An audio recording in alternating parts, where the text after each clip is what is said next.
Balyan tutorial for mathematics में आपका स्वागत है।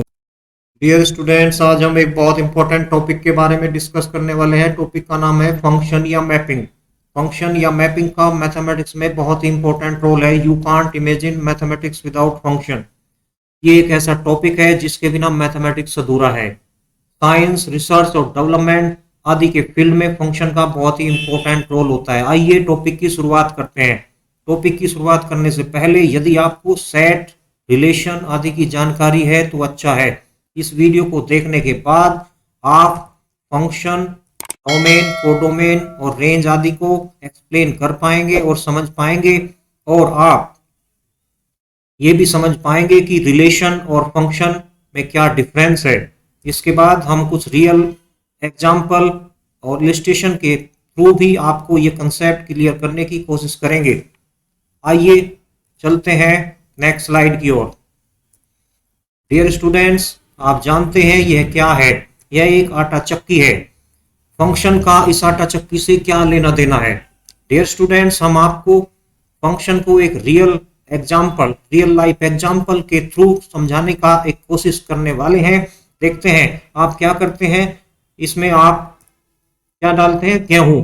तो गेहूं आपका इनपुट होता है। जैसे ही आप गेहूं चक्की में डालते हैं तो चक्की आपको क्या देती है? आपको यहाँ पे आप क्या डालते हैं? व्हीट। ये आपने डाल दिया गेहूं, ये आपने गेहूं डाल दिया तो आपका क्या निकलता है? आटा। और ये आपका बीच में क्या है? ये मशीन है। तो ये फंक्शन की तरह काम करती है। जब आप इसमें गेहूं डालते हैं तो आटा निकलता है। क्लियर सी बात है, ये सब जानते हैं। यदि हम देखिए, यदि हमारा जो इनपुट है गेहूं, ये उसे हम व्हीट से डिनोट करें, ठीक, और हम अपने आउटपुट को, हम जो हमारा आउटपुट है आटा, फ्लोर, उसे हम y से डिनोट करें और चक्की को हम f से डिनोट करें, तो हमारा जो फंक्शन है y equal to f x, उसमें भी 3 पार्ट हैं और यहाँ पे भी 3 पार्ट हैं। ये हो गया हमारा गेहूं, x हो गया हमारा गेहूं, y हो गया हमारा आटा और f हो गया हमारा मशीन। तो इसमें भी 3 चीजें हैं। हमारे फंक्शन में भी 3 है, x है, y है, f है। तो हम यहाँ पे क्या करते हैं, जो हमारा इनपुट है व्हीट, उसका नाम हमने मैथमेटिक्स में इंडिपेंडेंट वेरिएबल, उसका नाम हमने रख दिया इंडिपेंडेंट वेरिएबल। ये हम आपको बाद में एक्सप्लेन करेंगे। और दूसरा हमने जो हमारा आटा है y equal to f x हो गया ना आपका, तो y equal to f x. यहाँ पे मशीन में क्या है? गेहूं। और मैथ में क्या है? ये वेरिएबल। इस वेरिएबल का नाम क्या है? Independent variable. ये आपका इंडिपेंडेंट वेरिएबल हो गया। ये y क्या है? आपका आटा। यहाँ पे आपका मैथ में, यहाँ पे तो आटा है बट मैथ में क्या कहेंगे आपको? इसे डिपेंडेंट वेरिएबल, बिकॉज जो आपका आटा है वो डिपेंड करता है गेहूं के ऊपर। There is no existence of आटा विदाउट व्हीट। फ्लोर, जो आटा होता है उसका गेहूं के बिना कोई अस्तित्व नहीं है। ठीक है, तो आपको ये क्लियर हो गया। y equal to f x में भी 3 पार्ट है और इस चक्की में भी 3 पार्ट है, इनपुट, आउटपुट और मशीन। स्टूडेंट्स, ध्यान देने वाली बात यह है, ध्यान देने वाली बात यह है, यदि आप इसमें गेहूं डालोगे तो हमेशा गेहूं का आटा ही निकलेगा। ऐसा नहीं होगा कि आप इसमें गेहूं डाल दें और आप कभी इसमें चने का आटा निकलने लगे, ऐसा नहीं होगा। इसका मतलब क्या है? जब इसमें आउटपुट जो होगा वो यूनिक होगा। और देखने वाली बात यह है कि यदि आप इसमें गेहूं डालोगे तो आटा जरूर निकलेगा। इसका मतलब यहाँ पे मैंने आपको 2 चीजें समझाई। जैसे जिसमें गेहूं डालोगे तो आटा जरूर निकलेगा, और जो आटा निकलेगा वो गेहूं का ही निकलेगा। इट मीन्स आप कह सकते हैं, कुल मिलाकर बात यह है कि आप ऐसे बोल सकते हैं कि every input has a unique output. ठीक, आप देख सकते हैं कि एवरी इनपुट का एक आउटपुट यूनिक होगा और जरूर होगा। ठीक है, और जो ये आउटपुट होगा आपका, ये जो आउटपुट होगा ना, दैट इज डिपेंड ऑन, ये मशीन के ऊपर डिपेंड करेगा और आपने इसमें क्या इनपुट दिया है उसके ऊपर डिपेंड करेगा। मीन्स गेहूं पीसेंगे तो गेहूं का आटा निकलेगा, चना पीसेंगे तो चने का आटा निकलेगा। इंपॉर्टेंट बात, एवरी इनपुट, जो भी आप इनपुट देंगे उसका जो आउटपुट जरूर होगा। यही हम आपसे बार बार समझा रहे हैं। जो आउटपुट होगा यहाँ पे वो यूनिक होगा। ठीक है, ये भी आपको हम समझा दिया। इन दोनों बातों पे आपको विशेष जोर देना है, बिकॉज यही आपका जो रियल लाइफ सिचुएशन है, यही फंक्शन की डेफिनेशन बनने वाली है। ठीक है, चलते हैं। देखिए, यहाँ पे आपने क्या है, ये आपका फंक्शन है, इसमें तीन पार्ट है, फंक्शन, वाई और एक्स। तो यहाँ पे जो एक्स है, इस एक्स को आप, एक्स और वाई यहाँ पे क्या है, दोनों वेरिएबल, एक्स की वैल्यू बदलती है और एक्स के बदलने के साथ साथ वाई की वैल्यू भी बदलती है। कभी कभी एक्स के बढ़ने से वाई बढ़ता भी है और कभी कभी एक्स के घटने से वाई घटता भी है, और कभी कभी उल्टा भी होता है कि एक्स के बढ़ने से वाई घटता है और एक्स के उल्टा भी होता है, मतलब एक्स बढ़ता है वाई घटता है, ऐसा भी होता है। मीन्स जब देखिए ये एग्जांपल आपको दे रहा हूं, y equal to x square, इसमें क्या है, दोनों साथ साथ बढ़ रहे हैं, but y equal to 1/x, इसमें उल्टा हो रहा है, x बढ़ेगा तो y घटेगा, x घटेगा तो y बढ़ेगा, ठीक। इसलिए x और y हमारे यहाँ पे क्या होते हैं, वेरिएबल, और इन वेरिएबल्स का फंक्शन में एक अलग से नाम दिया गया है। क्या नाम दिया गया है, ये जो हमारा x है इसे बोलते हैं हम इंडिपेंडेंट वेरिएबल, ठीक है। देखिए ये जो हमारा x है, यहाँ पे जो हमारा x है उसका नाम हमने लिख दिया है इंडिपेंडेंट वेरिएबल, ठीक है। इसके बाद हमारा जो y है इसका नाम हमने रख दिया यहाँ पे डिपेंडेंट वेरिएबल, ठीक है। तो हमारा, बिकॉज देखिए मशीन आपकी जो है आटा चक्की, उसमें जो y है, जो आटा निकलेगा, that is depend on x, तो y x पे डिपेंड करता है, इसीलिए y को क्या बोला आपने, डिपेंडेंट वेरिएबल, और x को क्या बोला आपने, इंडिपेंडेंट वेरिएबल। ये बात ध्यान देने वाली बात है स्टूडेंट। चलते हैं नेक्स्ट स्लाइड की ओर। अब डियर स्टूडेंट्स, आप ये देखेंगे कि इसमें इसमें आप डिस्कस करेंगे कि इसको, ये जो आपने रियल लाइफ एग्जांपल लिया है, इसका मैथमेटिकल फार्मूलेशन हम कैसे करें, इसको हम फंक्शन की फॉर्म में, इसे मैथमेटिक्स में हम कैसे लेकर जाएं, ये देखने वाली बात है student. This is very interesting. आइए, आपने प्राइमरी क्लास में 7 की टेबल जरूर पढ़ी होगी कि वहां पे क्या होता है, वहां पे आप इनपुट लेते हैं कोई भी, तो जो आपका आउटपुट होता है that is a multiple of 7। जैसे आपने इनपुट लिया x की वैल्यू, आपने 7 1 जा 7, 7 2 जा 14, 7 3 जा 21, तो आप क्या ले रहे हैं, आपका इनपुट क्या हो गया, 1। x क्या हो गया आपका डियर स्टूडेंट, x क्या हो गया आपका यहाँ पे डियर स्टूडेंट्स, x आपका 1 लिखते हैं, तो आपकी जो x की वैल्यू लेते हैं हम डियर स्टूडेंट्स, जैसे ही आप x की वैल्यू 1 लेते हैं तो आपको क्या मिलता है, 7, और 1 के लिए आपको क्या मिला, 7, 2 के लिए आपको क्या मिला, 14, 3 के लिए आपको क्या मिला, 21।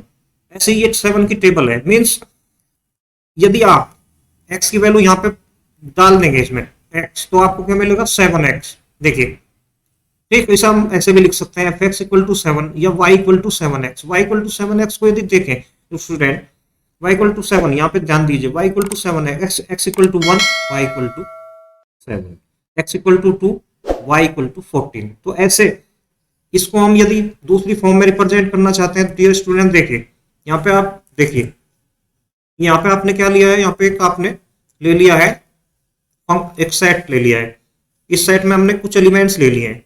देखिए हमने यहाँ पे जो एलिमेंट्स ले लिए हैं, इसमें हमने 0 1 2 3 -1 2 3 ले लिया है, और हम दूसरी तरफ हमने दूसरा सेट ले लिया है, उसमें क्या है, इनकी इमेज ले ली है। इमेज मीन्स जो इनकी वैल्यू आएगी, जैसे आप लेते हैं ये -3 की यदि इमेज लेंगे तो -21 एंड सो ऑन, बाकी सभी एलिमेंट्स की इमेज 7 के मल्टीपल होंगे। ओके, तो इस तरह से आप देख सकते हैं।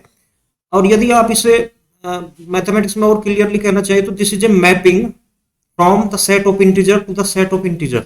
ये भी क्या है हमारा, ये हमारा क्या है, सेट ऑफ इंटीजर। यहाँ पे क्या लेंगे, इंटीजर, ये सेट क्या है हमारा, इंटीजर का सेट, और इधर भी क्या है हमारा, इंटीजर का सेट।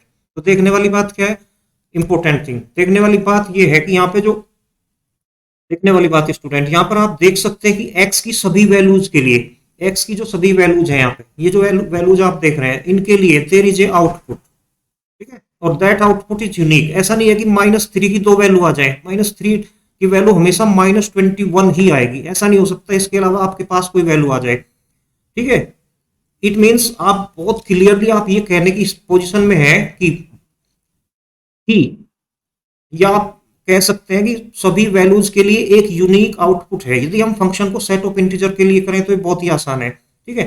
देखने वाली बात, दूसरी इंपॉर्टेंट बात ये है यहाँ पे स्टूडेंट, यहाँ पे जो इमेज आई है -21 और -14, -21 और -14 के बीच में भी बहुत सारे इंटीजर है, बट वो इमेज नहीं बने हैं। इट मीन्स आउटपुट जब लेते हैं तो वो क्या होता है, जरूरी नहीं कि सभी आउटपुट जो आए वो जरूरी है उसमें इंटीजर सारे के सारे आए, कुछ इंटीजर छूटेंगे जरूर, because that is depend on the definition of the function.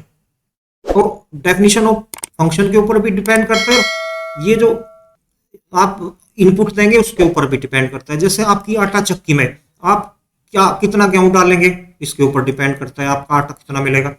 और आप क्या डालेंगे, यदि गेहूं डालेंगे तो गेहूं का आटा मिलेगा, चना डालेंगे तो चने का आटा मिलेगा। स्टूडेंट ये क्लियर हो गया आपको कि this is important student, this is important here. every input has a unique output, this is important। This यही डेफिनेशन बनने वाला है, यही जो सेंटेंस है यही फंक्शन की डेफिनेशन बनने वाला है। चलते हैं नेक्स्ट स्लाइड की ओर। स्टूडेंट्स अब आते हैं हम यहाँ पे डेफिनेशन, जो मॉडर्न डेफिनेशन है। तो modern definition of function was given by Peter Dirichlet, German mathematician थे वो। उन्होंने 1837 में इसकी डेफिनेशन स्टैब्लिश की। ठीक है, उनके अनुसार फंक्शन इज ए रूल, क्या होता है, यहाँ पे दो सेट होते हैं। एक तरफ सेट ए होता है जहां से इनपुट लिया जाता है, एक तरफ दूसरा सेट होता है जहां पे आउटपुट आता है। तो उनके बीच में क्या होता है, एक रूल होता है। क्या करता है वो, उस रूल की, दैट इज इंपॉर्टेंट। ये सब आप देख ही चुके हैं स्टूडेंट। यहाँ पे क्या देख चुके हैं, फंक्शन क्या है, फंक्शन इज ए रूल। और वो रूल कैसे है, वो रूल क्या करता है, that define relation between variables. उस वेरिएबल, एक वेरिएबल होते हैं एक्स और एक तरफ होता है वाई। एक्स को क्या बोलते हैं आप, इंडिपेंडेंट वेरिएबल। दूसरी तरफ सेट ए बोलते हैं, दूसरी तरफ होता है सेट बी, उसके एलिमेंट्स को क्या बोलते हैं आप, डिपेंडेंट वेरिएबल। ठीक है, और वो होता है वाई। तो उनके बीच में जो ना रिलेशन बनाना है उसे, तो उस रिलेशन को किस तरह से बनाना है, दिस इज इंपॉर्टेंट। देखिए number 1 students, this is rule number 1, every input, जो भी आप इसमें इनपुट डालेंगे, that always has an output. Means for every x there is a y. This is important. Every input has a output, means every x there is a y। Number 2, dear students, number 2 देखने वाली बात क्या है, तो the output will be, जो value आएगी y की, that will be unique. ऐसा नहीं होगी जैसे अभी देखा आपने 3 की, जो 7 की टेबल थी उसमें 3 का आउटपुट 21 ही रहेगा। ऐसा नहीं कि कभी 3 का आउटपुट 33 आ जाए, कभी कुछ आ जाए। ऑलवेज फॉर एवरी, मीन्स 3 के लिए जो आउटपुट होगा वो 21 ही होगा। Means output, every input has a output and output will be unique। This is important। More precisely, आप स्टूडेंट आप ये कह सकते हैं कि, अब आप देखने वाली बात है, more precisely आप क्या कह सकते हैं, यहाँ पे ये कह सकते हैं कि we can say that every function denoted by f a to b is a rule by which we can assign each element of set a to a unique element of b। Means this is important. Every, यहाँ पे जो है ना, इसमें है each element, this is important, each element of A, यानी कि सबकी जो भी आप इनपुट देंगे आउटपुट जरूर मिलेगा, और आउटपुट क्या होगा, वो यूनिक होगा। This is important. चलते हैं नेक्स्ट स्लाइड की ओर। Dear students, this is important. Every relation, जो रिलेशन होता है वो फंक्शन नहीं होता है। इसे एग्जाम्पल के थ्रू हम समझने की कोशिश करते हैं। देखिए हमने ये एग्जाम्पल लिया, यहाँ पे क्या है, ठीक है, P का रिलेशन क्या है, M से, Q का रिलेशन N से, R का रिलेशन N से। तो यहाँ पे कंफ्यूज होने की जरूरत नहीं है आपको। देखिए P क्या है हमारा इनपुट, आउटपुट हमारा M हो गया, नो प्रॉब्लम। देखिए, और हमारा ये Q क्या है हमारा यहाँ पे इनपुट। ठीक, तो आउटपुट क्या मिला हमारा N क्या हमारा आउटपुट। बट R के लिए भी, Q और R के लिए सेम आउटपुट है, पॉसिबल है ये। ऐसे तो बहुत सारे एग्जांपल है जिसमें आउटपुट सेम होगा। जैसे आप ले लें fx इक्वल टू 5, ठीक है, तो x की सभी वैल्यूज के लिए आपका आउटपुट क्या है, 5 ही है यहाँ पे स्टूडेंट। देखिए यहाँ पे ऐसे आप बहुत सिंपली, तो यहाँ पे यदि सेट ऑफ इंटीजर z हो और यहाँ पे केवल 5 हो और आपकी रिलेशन हो fx इक्वल टू 5, तो fx इक्वल टू 5 हो तो पूरा का पूरा सेट कहाँ चला जाएगा, 5 पे। सबकी इमेज क्या हो जाएगी, 5। तो दिस इज पॉसिबल कि एक ही दो इनपुट का एक आउटपुट हो सकता है। ओके, चलते हैं। इसी तरह ये तो 1 to 1 है, तो इनपुट आउटपुट आप देख सकते हैं। This is also a function, this is also a function, and this is not a function. Dear student, आप देखिए ये फंक्शन क्यों नहीं है, और आप इसे खुद से करने की कोशिश कीजिए। ऐसे ही एक एग्जांपल आपको दिया है, ये फंक्शन है और ये फंक्शन नहीं है, इसे भी आप ट्राई कीजिए। Next, and justify your answer also. ठीक है, चलते हैं। देखते हैं यहाँ पे, ये आपको मैंने कुछ क्वेश्चन दिए, इसे आप करिए और जस्टिफाई करिए अपने आंसर को कि आपने जो आंसर आया है वो क्यों आया है, ये सही है या गलत आंसर है। ठीक है। फॉर मोर इंफॉर्मेशन या for more basic concept, please subscribe the channel. Thank you for watching.